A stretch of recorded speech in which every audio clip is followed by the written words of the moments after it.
The broad plain of Mugie, a huge estate on a plateau northwest of Mount Kenya, are crisscrossed with cattle trails, and the wildlife is mostly gone. Thousands of cattle graze in the Mugie Conservancy, 130 kilometers from Mount Kenya. The situation in Laikipia is an acute expression of a chronic and complex tangle of population growth, livestock increase, overgrazing, erratic rainfall, climate change, weapons, money, and politics.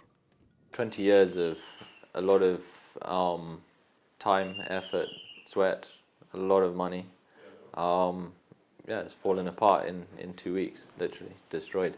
Attacks on wild animals have become more common as competition for land intensifies in the region of Laikipia. To resolve the situation, some reserves have set up grazing agreements with the local communities. Loisaba Conservancy allows herders to graze a certain number of cows on the land in exchange for a small amount of money.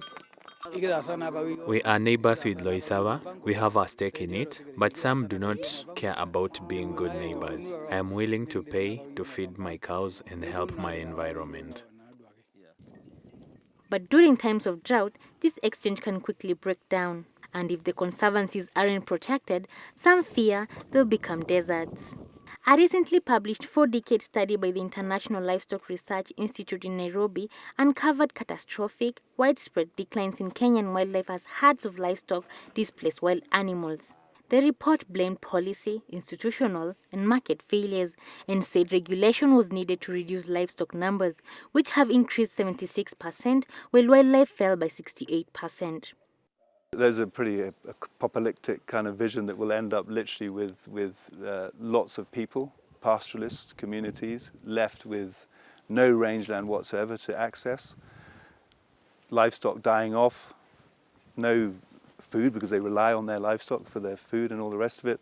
We'll see charcoaling of the bushes, and the terrible vision to me is the guy sitting in a desert with a begging bowl waiting for aid food. As pastoralist population have grown, so have their herd, grazing sparse pastures into desert. Exacerbating the situation, the value of cattle has increased dramatically, making it a smart investment for urban elites. A mobile bank account hidden from scrutiny and taxation.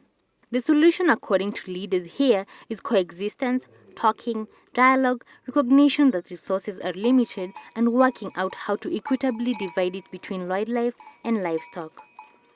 Melody Nangidai, Switch TV.